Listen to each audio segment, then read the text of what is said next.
I'm Alex Huber, filling in for Matt Lauer. Today we have with us 4 out of the 5 people who were trapped on Aldebra Island for 14 days. Caleb Lubbers, the lone person who did not survive, is not with us. Now, Sean, how did you guys get stuck in Aldebra in the first place? Well, a group of pirates attacked the yacht we were on, called the Maersk, Alabama, and when we were washed away, the island we ended up on was Aldebra, and it was really tough, but the kind of situation we were in, you'd do anything to survive. Yes. What were some of the emotions you were experiencing when you realized the pirates were hijacking your ship? I was pretty scared. Didn't want to miss my family. Didn't know if I was going to make it or not. And I never got to say goodbye. Now, James, there are some accounts that when you were on the island, you attacked your fellow mates. Do you care to explain on these? No. Alright then. What were some of the most difficult tasks you faced while on the island? Building the shelter because everyone kept arguing about how it should look. And why are they arguing? Because they could not decide on whether it should be a triangle or a circle. Alright. What was the weather like on the island? It was pretty nice for the most part, except for when tropical storm typhoon, Zane came through. And, Alright. What happened when that tropical storm came through? our shelter flooded because it was in a valley. Alright, thank you. Now, Ryan, on the island, how did you go about purifying water? Well, actually, I found out how to purify water from our leader, Ethan. Yes, Ethan. You know a lot about him. What do you think about him? Well, he was very good at leading our group to safety, after all. He was very resourceful with what we had, and he was very wise about how to build the shelter, where to build it, and what shape and what to use for it. Alright. How would you explain Ethan? I would use very resourceful, very wise, of course, of where to put everything. Ryan mentioned earlier about purifying water. Can you explain in depth on that? Well, actually, Caleb, I brought a pot and some water to demonstrate. Now, just audience, pretend that this here pot is a tortoise shell, and underneath it is a fire. So we would go to the ocean, scoop up some water in the tortoise shell, put it on top of the fire in this little jig we made, and then we'd boil it all night long, and then, boom, you got some pure drinking water. That's great. How did someone think about killing a tortoise to do that? Well, you gotta do what you gotta do to survive. Good answer. Actually, you know what? You can't add anything. I'm sorry, but cause let me finish. Great man once said, he didn't say, he had a theory of social Darwinism, and that is the theory we followed on the island. All right. Can you explain to me why Caleb died? It was not. I don't think I feel comfortable saying that on here. I'm Now, sorry. Ethan, what were some of the things you did in your spare time on the island? Well, usually we didn't have a lot of spare time because we were trying to get the shelter done and all that. Yeah. But usually when I did have spare time, I would go swim a couple laps in the cove that we speared fish in, and then I'd come back, do some pull-ups and push-ups just to stay in shape. And otherwise, that's all I did in my spare time. Well, it looks like it works then. All right, back to Ryan. Ryan, what was your role on there? Oh, my role on the island? I was kind of in charge of seeing what the shelter should look like and how we should construct it. I was also in charge of cleaning the tortoise, which was really difficult because the tortoises, they're giant tortoises, they're huge, grew up to 4 feet long, 530 pounds. But it was really difficult cleaning tortoises. But also, what I did was help with purifying water. We all kind of helped with that. Really heavy, carrying that tortoise shell with water in it back to our camp. Of course, we all did a lot with the shelter. I was not the only one working on it. We all carried things to it and put it together. It took a lot of work to put it together. Yeah, that's about all I did. I was working a lot on the shelter. Now, Ethan, what was your job on the island other than being a leader? What did you actually do to help out your group? I helped with everything along with all these guys, but most of the time I was gathering resources and food for everybody. Alright, how did you gather food? And what did you do to actually gather the resources? I made a spear, and I went to this cove that I said I swam in earlier, and I speared fish. And to gather resources, I mean, I just walked around the island and got stuff for the shelter and all that. That sounds amazing. Now, Sean, How cold did it get in Africa? Sometimes it'd get below 50. Most of the time it stayed above 60 at night. During the day it stayed around 83 degrees Fahrenheit. Wow, that sounds really cold. Now I'll ask you the same question I asked these two.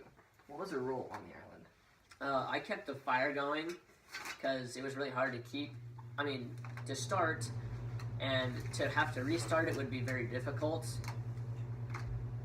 Now, James, what was your role on the island? My role would have been I did a little bit of the hunting, mostly tortoise. I always miss this fish. So I did mostly tortoise, but I helped build the shelter. I helped kind of keep everyone on track a little bit. I did a lot of dirty work though. All right, what is the sturdy work you say? Killing getting the shell off that tortoise to get to the meat. It's pretty hard because you got get your hand down in there pretty good to get a good grip. All right, thank you. Now, earlier we mentioned that one of the 5 people stranded on Aldebra is not with us today. That person's name is Caleb Lubbers. I'm gonna ask Ethan, since you're leader of the group, how come Caleb isn't with us today? I know this can be tough for you. Well, might as well say he was helping me out, getting some fish for us to eat for supper, and some poisonous fish or mollusk just bit him in the foot, and we couldn't save him, and he died on the day before we got rescued. I know you were great friends to them. I know you do anything you could to save him. Yes. And this is just out of your power. You could do nothing to save him. Nothing. Before we close today's program, I'm going to go through and ask each survivor individually what their current occupation is. Ryan Futzy. Currently, I'm employed at Sioux City Singing Hills Walmart, where there's a helpful smile on every aisle. Ethan Copeland. I actually own a ranch, and I'm a cowboy. Sean Archer. I currently play for the Iowa Cubs, making $300,000 a year. What position are you? Left field. Alright, and James Dayhill. I am currently an Air Force pilot for the U.S. Air Force. Alright, what do you do in your job? I fly jets, very expensive, fast jets. Are they bombing jets? Every once in a while. Alright, and there you have it, folks. This is our interview with the Aldebra survivors.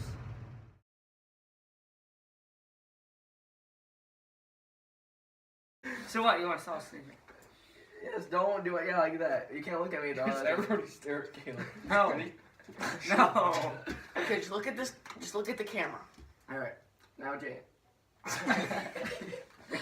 James is Okay. not here. Hardest or most difficult tasks that you faced on the island?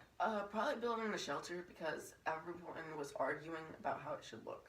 And how did it end up looking like? It ended up looking like a fort made with sticks shaped as a triangle. Alright, what was some of the weather on this? James, know your lines. Just don't A say fort made of sticks. how to sound intelligent on live TV. Oh, before we Caleb, after you're done talking, Shift back and forth.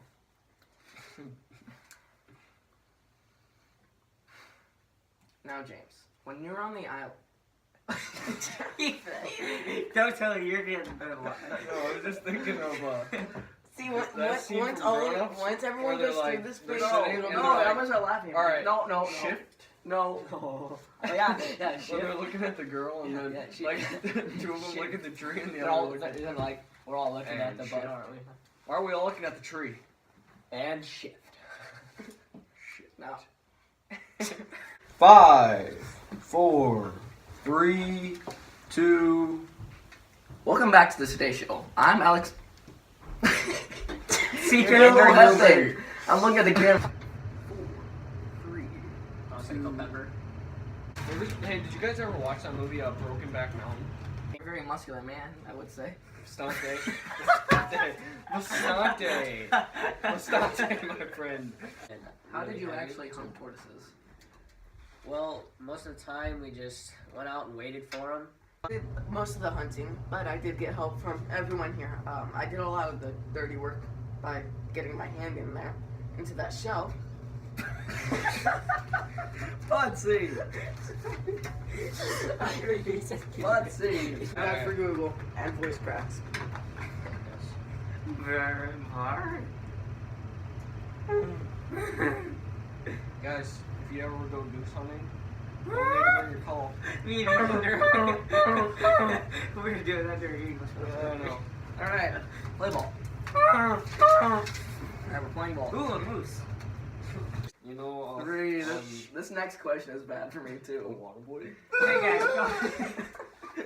Getting turtles out of the shell is pretty difficult. Well, tortoises to be exact, because they're ginormous here.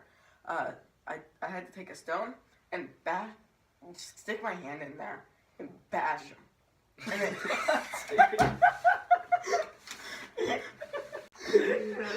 We actually had it going good. That give me a blue